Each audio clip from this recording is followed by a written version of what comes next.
तो इस टॉपिक में हम बात करने वाले हैं जीन थेरेपी की। बहुत इंटरेस्टिंग टॉपिक है, लेकिन ध्यान से सुनोगे तब आपको इंटरेस्टिंग लगेगा। इसमें काफ़ी सारे ट्विस्ट भी हैं, बिल्कुल डिफरेंट टॉपिक है। अब तक जो आपने टेक्निक पढ़ी है उनसे बिल्कुल अलग है। तो सबसे पहले तो जीन थेरेपी का मतलब क्या है। Gene therapy as a collection of method, कई सारे मेथड का कलेक्शन है, कलेक्शन ऑफ मेथड्स। और ये मेथड्स हमें क्यों चाहिए।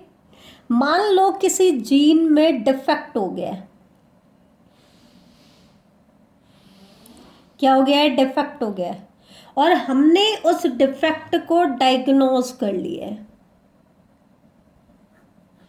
ठीक है, तो हमें क्या करना है, एम्ब्रियोनिक स्टेज में, हालांकि जीन थेरेपी ज़्यादा इफेक्टिव होती है एम्ब्रियोनिक स्टेज में ही, तो एम्ब्रियो में हमें क्या करना है, उस डिफेक्टेड जीन को रिमूव करना है। डिफेक्टिव जीन को क्या करना है, रिमूव करना है, और उसकी जगह पे करेक्ट जीन को इंसर्ट करना है। उसकी जगह पे करेक्ट जीन को क्या करना है बेटा, इंसर्ट करना है। ध्यान से देखिए, ये कॉन्सेप्ट आप समझने की कोशिश करना। आपने डिफेक्टेड जीन को निकाल दिया तो वो जीन कोई ना कोई फंक्शन तो कर रहा होगा बॉडी में। अगर आपने सिर्फ डिफेक्टेड जीन को डाला तो मान लो उसकी वजह से कोई साइड इफेक्ट नहीं हो रहा, लेकिन उसका काम करने वाला तो कोई नहीं है, फिर भी हमें लॉस है। तो हमें सिर्फ डिफेक्टेड जीन को रिमूव ही नहीं करना है, हमें उसकी जगह पे उसका करेक्ट जीन इंसर्ट भी कराना है। तो वो सारे मेथड जो हमें चाहिए, किसी डिफेक्टेड जीन को डायग्नोज करके, उसको रिमूव करके, और उसकी जगह पे करेक्ट जीन को इंसर्ट करके। ठीक है, तो it is a collection of methods that allow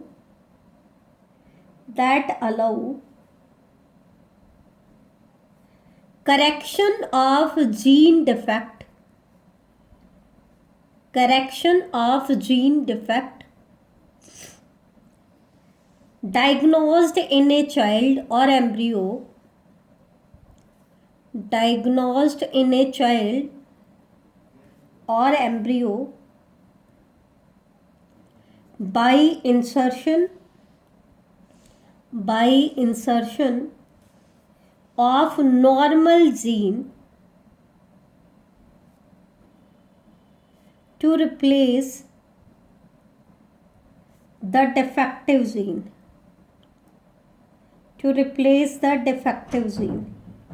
ठीक है। इसमें हमने यही बता दिया कि हमें क्या करना है, किसी भी जीन डिफेक्ट को करेक्ट करना है। कैसे करेक्ट करना है, सबसे पहले तो हमें क्या करना है, उस डिफेक्टेड जीन को रिमूव करना है, और उसको रिमूव करके उसकी जगह पे नॉर्मल जीन को इंसर्ट करना है। देखो ये क्या कह रहा है, insertion of normal gene to replace the defective. Replace मतलब इसको हटाना पड़ेगा, इसकी जगह पे क्या डालना पड़ेगा, राइट जीन, करेक्ट जीन को इंसर्ट कराना पड़ेगा। ठीक है, क्यों कराते हैं ऐसा, so that function of non functional gene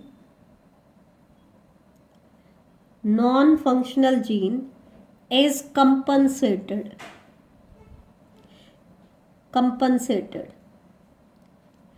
अब किसी जीन में डिफेक्ट आ गया है तो उस जीन ने काम करना बंद कर दिया, या वो रॉन्ग फंक्शन कर रहा है, तो हमें क्या करना है, वो जो उसके ना काम करने की वजह से हमें उसको कंपनसेट करना है। तो कंपनसेट करने के लिए हमें उसकी जगह पे क्या डालना पड़ेगा, नॉर्मल जीन डालना पड़ेगा।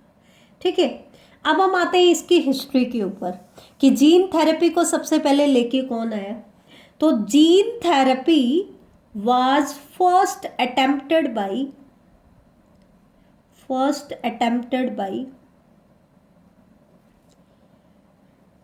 M. Bliss एक साइंटिस्ट था, एंड WF एंड्रेस्को,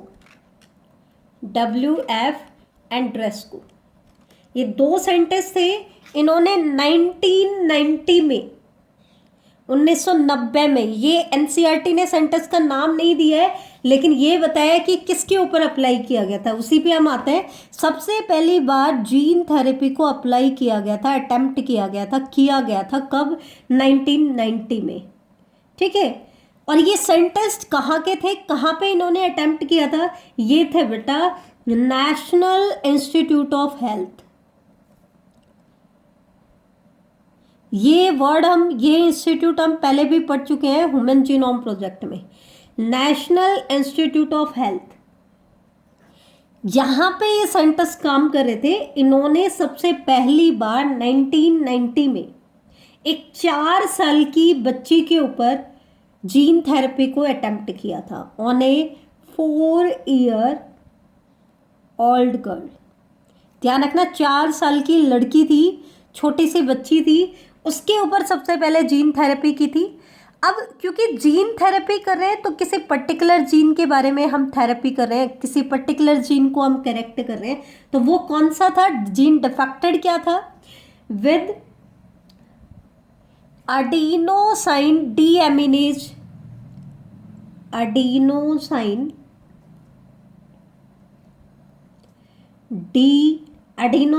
deaminase डेफिशिएंसी। बेटा ये एडिनोसाइन डीएमिनेज ये क्या है? एक एंजाइम है। इस बच्ची में एक ऐसा जीन डिफेक्ट हो गया था जो एडिनोसाइन डीएमिनेज एंजाइम की सिंथेसिस कर रहा था, तो इसकी वजह से इसकी बॉडी में इस एंजाइम की डेफिशिएंसी हो गई थी। तो हमें उस जीन को करेक्ट करना था जो एडिनोसाइन डीएमिनेज के लिए कोड कर रहा था। इसलिए इस जीन थेरेपी को क्या नाम दिया गया? ADA gene therapy. आपसे एग्जामिनर पूछ सकता है what do you mean by ADA? तो एडीए की फुल फॉर्म क्या है? Adenosine deaminase. ADA gene therapy का मतलब क्या है? हम किस जीन को करेक्ट कर रहे हैं? उस जीन को करेक्ट कर रहे हैं जो एडिनोसाइन डीएमिनेज के लिए कोड करता था, लेकिन डिफेक्ट की वजह से वो कोड नहीं कर रहा। तो हमें उसकी जगह पे फंक्शनल जीन इंसर्ट करना है और डिफेक्टेड जीन को रिमूव करना है। ठीक है, अब इस एंजाइम की डेफिशिएंसी की वजह से क्या हुआ? This deficiency is responsible for severe combined immunodeficiency। मतलब इस बच्चे की ये जो एंजाइम चाहिए था ये इम्यूनिटी के लिए चाहिए था। ठीक है, तो इसकी डेफिशिएंसी की वजह से उसकी इम्यूनिटी बहुत ज़्यादा रिड्यूस होगी, तो सीवियर कंबाइंड इम्यूनोडेफिशिएंसी उसको होगी थी। ठीक है, अब ये इम्यून सिस्टम वीक क्यों हो गया? उसका कारण क्या है? आपको पता है इम्यूनिटी में 2 तरह की लिम्फोसाइट होती हैं, B lymphocyte and T lymphocyte. तो ऐसे पेशेंट में नॉन फंक्शनल टी लिम्फोसाइट्स होती हैं। क्या होती हैं? टी लिम्फोसाइट्स कैसी होती हैं? नॉन फंक्शनल होती हैं। हालांकि आपकी एनसीईआरटी सिर्फ लिम्फोसाइट वर्ड पे फोकस कर रही है। किस पे फोकस कर रही है? लिम्फोसाइट वर्ड पे। वो उसकी कैटेगरी नहीं बता रही है, लेकिन मैं आपको बता देती हूँ ये जो पेशेंट होते हैं इनकी बॉडी में क्या होता है बेटा? लिम्फोसाइट्स जो होती हैं वो नॉन फंक्शनल हो जाती हैं। कौन सी लिम्फोसाइट? T lymphocyte. अब आपको पता है टी लिम्फोसाइट जो होती है वो हेल्पर का काम करती है, हेल्पर का काम भी करती है। तो वो क्या करती है? एंटीबॉडी बनाने में हेल्प करती है। ये आपने इम्यूनिटी में पढ़ा होगा। तो इसकी वजह से इम्यून सिस्टम इनका क्या हो जाता है? वीक हो जाता है, और इम्यून सिस्टम वीक हो जाता है तो पैथोजन का अटैक बढ़ जाता है। ठीक है, अब सेम चीज जैसे हमने इंसुलिन में पढ़ा था यहाँ पर भी हम पढ़ेंगे। क्या इस प्रॉब्लम का आरडीएनए टेक्नोलॉजी आने से पहले भी कैसे ट्रीटमेंट किया जाता था? तो वो मेथड्स क्या थे? ठीक है, फिर आरडीएनए टेक्नोलॉजी से इसको कैसे ट्रीट किया गया? तो initial method to cure it, भाई इस एंजाइम के डेफिशिएंसी को इनिशियली कैसे करेक्ट किया गया, तो वो हम देखेंगे। तो सबसे पहले हम आते हैं initial method to cure it.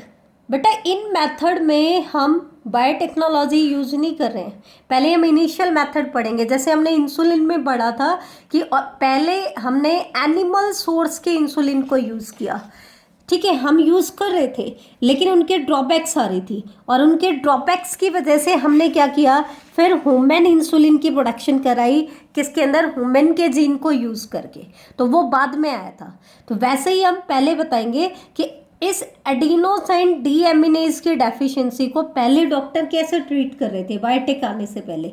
तो वो बेटा मेनली दो मेथड को यूज़ कर रहे थे, या तो वो करा रहे थे बोन मैरो ट्रांसप्लांटेशन,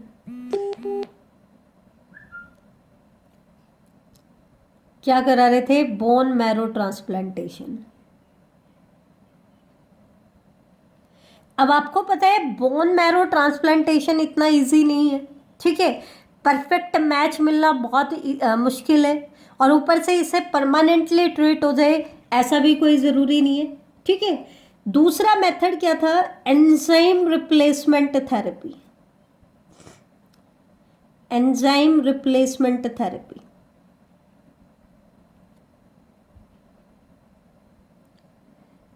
अब एंजाइम रिप्लेसमेंट थेरेपी में हम क्या कर रहे थे, इंजेक्शन की हेल्प से आर्टिफिशियली इस एंजाइम को इनकी बॉडी में इंजेक्ट करा रहे थे।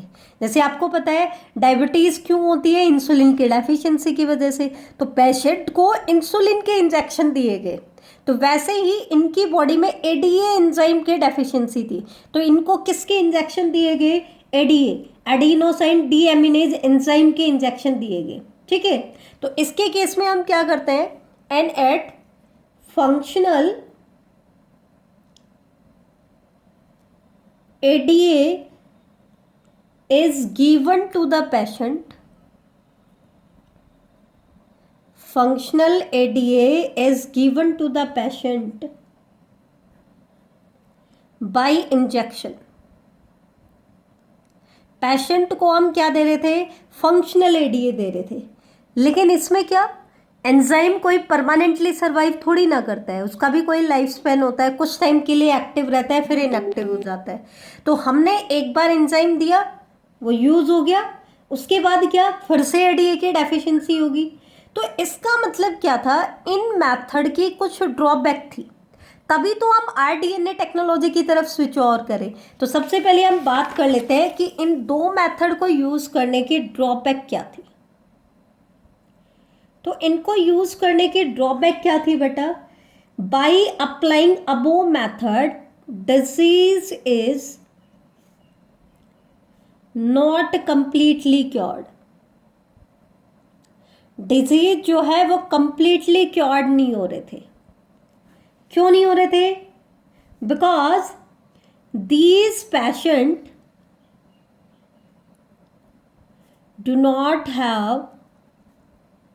do not have functional T lymphocyte, क्योंकि इन पेशेंट में फंक्शनल टी लिम्फोसाइट्स नहीं है, ठीक है। इसका मतलब क्या है, ये परमानेंटली इम्यून रिस्पॉन्स नहीं दे सकते, दे can not provide immune response against invading pathogen, permanent थोड़ी ना दे सकते हैं। जब तक हमने एडीए जीन दिया तो कुछ टाइम के लिए वो बना दिया, ठीक है। ऐसे ही हम बोन मैरो दे रहे हैं तो वो भी परमानेंट क्योर नहीं दे, इनके लिए भी हमें क्या चाहिए, पीरियोडिक इन्फ्यूजन चाहिए, बार बार हमें इनको क्या करना पड़ेगा बेटा, इंसर्ट करना पड़ेगा। तो इसका मतलब ये क्या थी, इन मेथड की ड्रॉबैक थी। तो हमें ज़रूरत हुई किसी परमानेंट मेथड की जो इनके कंपैरिजन में ज़्यादा सक्सेसफुल हो। तो फिर हमने किसको यूज़ किया बेटा, आरडीएनए टेक्नोलॉजी को यूज़ किया। अब आरडीएनए टेक्नोलॉजी हमारी हेल्प कैसे करेगी वो मैं आपको अभी समझाने वाली हूँ। तो बेटा अब यहाँ पे बेसिक बायोटेक का जर्नल प्रोसीजर की मैं बात कर रही हूँ, तो ध्यान से देखें। अब जैसा कि बायोटेक में हमें चाहिए होता है कि हमें क्या चाहिए, एक डोनर चाहिए, ठीक है। डोनर से हमें क्या लेना है, डिजायर्ड जीन। एक हमें क्या चाहिए, वेक्टर, और एक हमें क्या चाहिए, होस्ट। तो होस्ट तो आपका क्या होगा बेटा, पेशेंट। होस्ट की सेल आपको किससे लेनी है, पेशेंट की, जिसके अंदर डिफेक्ट है। ध्यान रखना, मैं क्लियर कर रही हूँ इसीलिए मैं इसको अलग से बता रही हूँ। होस्ट यहाँ पे क्या होगा, आपका पेशेंट होगा जिसके अंदर वो डिफेक्ट है, जिसके अंदर आपको जीन थेरेपी करनी है। ठीक है, तो उसकी सेल आपको लेनी है, उसकी क्या लेनी है, सेल। अब डिफेक्ट किस में आ रहा था, उसके लिम्फोसाइट सेल में आ रहा था। तो आपको क्या करना है, इस पेशेंट की लिम्फोसाइट ही लेनी है, क्योंकि लिम्फोसाइट जो है वो प्रॉपरली फंक्शन नहीं कर रही थी। ठीक है, तो हमें इनके अंदर क्या करना है, हमें एडीए का जीन इंसर्ट करना है ताकि ये एडीए एंजाइम के प्रोडक्शन करने लग जाए, तो इम्यून सिस्टम इनका एक्टिवेट हो जाए। ठीक है, तो ये चीज़ आपको क्लियर हुई कि पेशेंट की कौन सी सेल आपको लेनी है। ये हम बेसिक इंट्रोडक्शन में पढ़ चुके हैं कि एडीए की जो डेफिशिएंसी है वो किसको अफेक्ट कर रही है, लिम्फोसाइट को अफेक्ट कर रही है। लिम्फोसाइट एडीए की प्रोडक्शन नहीं कर पा रही है, तो आपको पेशेंट की क्या लेनी है बेटा, लिम्फोसाइट लेनी है। अब डोनर कौन होगा, अब पेशेंट की बॉडी में तो एडीए की प्रोडक्शन हो ही नहीं रही है, इसका मतलब डोनर कौन होगा, कोई हेल्दी पर्सन जिसकी बॉडी एडीए की सिंथेसिस कर रही है। अब इसमें से जो डिजायर्ड जीन आपको डालना है, वो डिजायर्ड जीन कौन सा होगा, जो एडीए के लिए कोड करेगा, एडिनोसाइन डीएमिनेज के लिए कोड करेगा, एडीए जीन लेना है। अब एक चीज ध्यान से सोचो, यहाँ पे आपका होस्ट क्या है, ह्यूमन है, मतलब एक एनिमल है। अब अगर आपका होस्ट एक एनिमल होता है तो हम वेक्टर के तौर पर क्या लेते हैं बेटा, अगर आपको याद हो तो हम लेते हैं वायरसेस। तो इस केस में जो वायरस यूज़ किया गया वो कौन सा यूज़ किया गया, रिट्रोवायरस यूज़ किया गया। किसको एज ए प्लाज्मिड यूज़ किया गया, रिट्रोवायरस। डिसआर्म्ड रिट्रोवायरस यूज करेंगे। डिसआर्म्ड मतलब उसका जो जीन वायरुलेंसी के लिए रिस्पॉन्सिबल है उसकी जगह पे हम क्या इंसर्ट करेंगे, एडी। अब रिट्रोवायरस का आपको पता है कि रिट्रोवायरस क्या करता है, रिवर्स ट्रांसक्रिप्शन करता है। रिवर्स ट्रांसक्रिप्शन का मतलब है आप एडीए जीन क्या है, डीएनए का एक फ्रेगमेंट है। आपने पढ़ा है जीन क्या है, कुछ पॉलीन्यूक्लियोटाइड सीक्वेंस ही मिलकर के क्या बनाती हैं, जीन बनाती हैं। तो इसका मतलब जीन, एडीए जीन क्या होगा, एक डीएनए का फ्रेगमेंट होगा। लेकिन जब आप इसको रिट्रोवायरस में इंसर्ट कराओगे तो रिट्रोवायरस क्या करेगा, जैसे ये रिट्रोवायरस की बॉडी है और इसके अंदर हमने ये एडीए जीन डाल दिया, तो रिट्रोवायरस क्या करेगा, जब अपने जीनोम का रिवर्स ट्रांसक्रिप्शन करेगा तो साथ में किसका रिवर्स ट्रांसक्रिप्शन कर देगा, एडीए जीन का। और जब हमने पहले भी पढ़ा था कि जब रिवर्स ट्रांसक्रिप्शन होता है तो आरएनए से डीएनए बनता है और उस डीएनए को हम क्या कहते हैं, कॉम्प्लीमेंट्री डीएनए, सीडीएनए।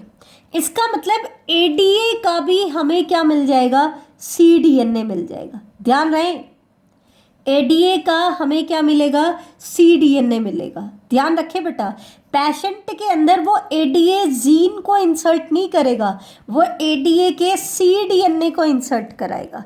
ये चीज़ आप ध्यान रखना। तो एडीए का सीडीएनए हमें इंसर्ट कराना है किसमें, होस्ट में, बाय यूजिंग रिट्रोवायरस। क्योंकि हम रिट्रोवायरस को यूज़ कर रहे हैं तो वो उसका सीडीएनए बनाएगा। ये चीज़ क्लियर हुई आपको, क्लियर हुई बच्चे?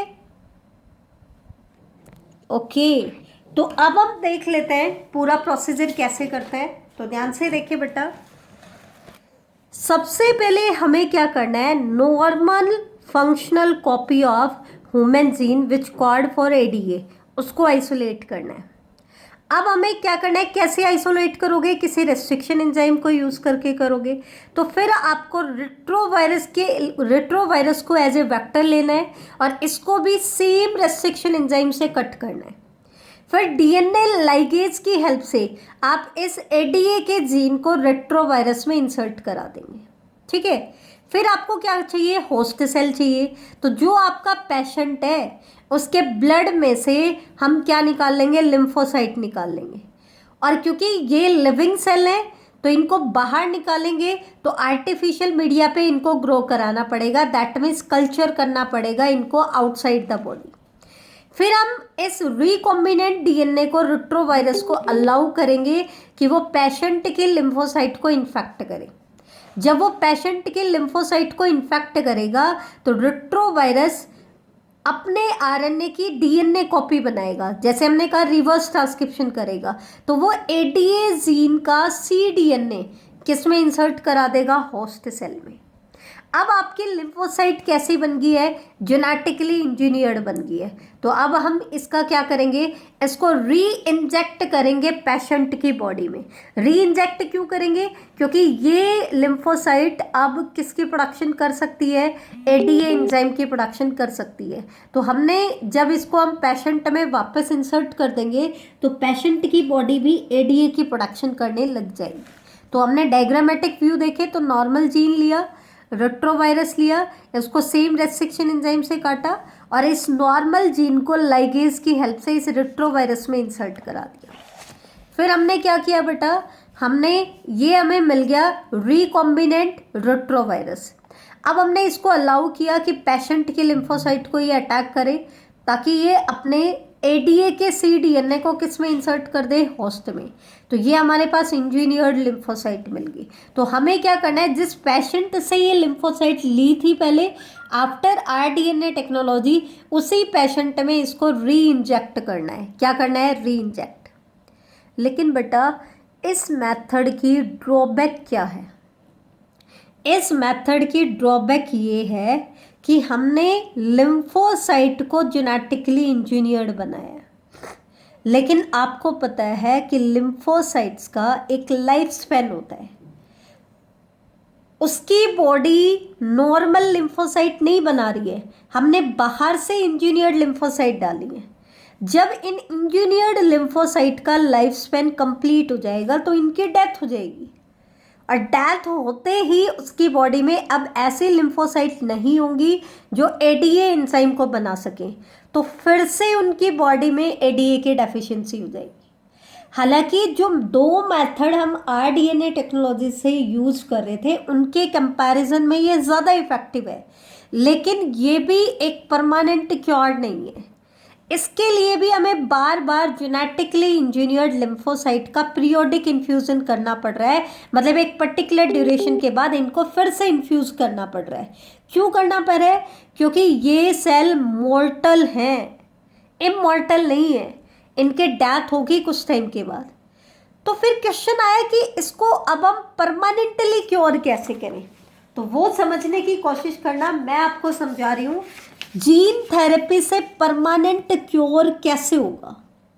अब इस मेथड में और जो परमानेंट क्योर का मेथड है उसमें डिफरेंस है। क्या डिफरेंस है, ध्यान से सुनना।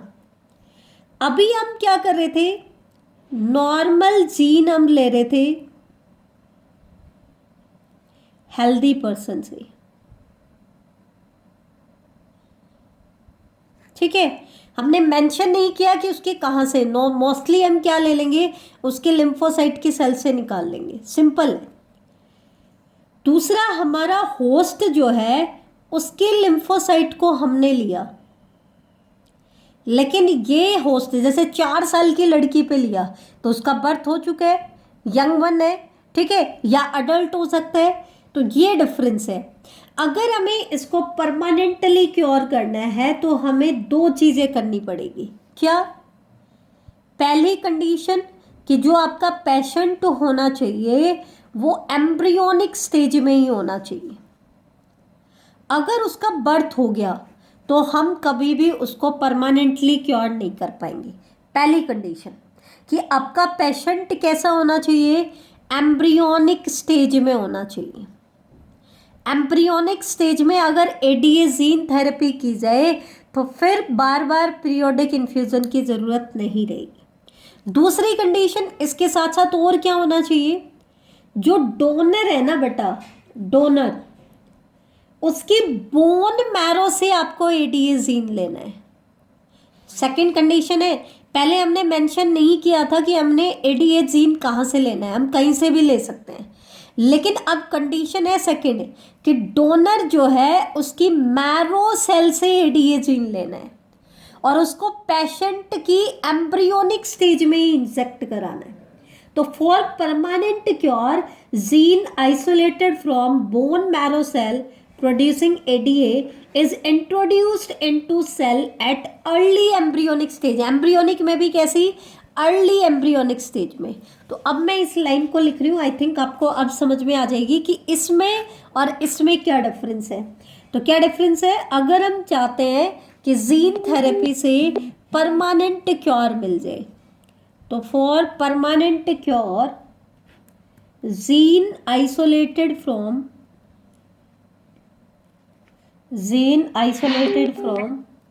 bone marrow cell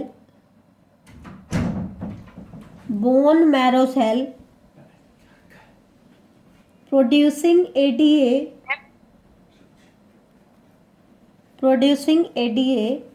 is introduced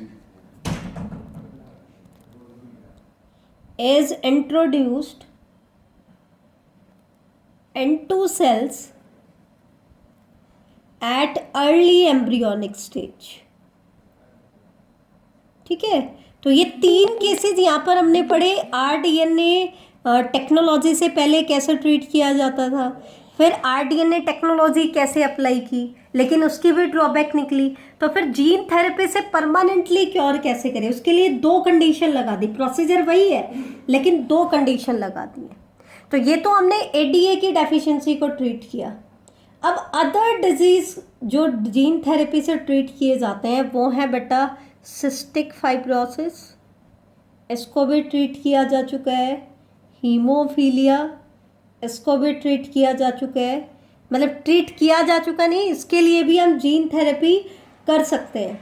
कुछ केसेस में कैंसर के लिए भी जीन थेरेपी की जा रही है, पार्किंसंस डिजीज़ के लिए भी जीन थेरेपी की जा रही है।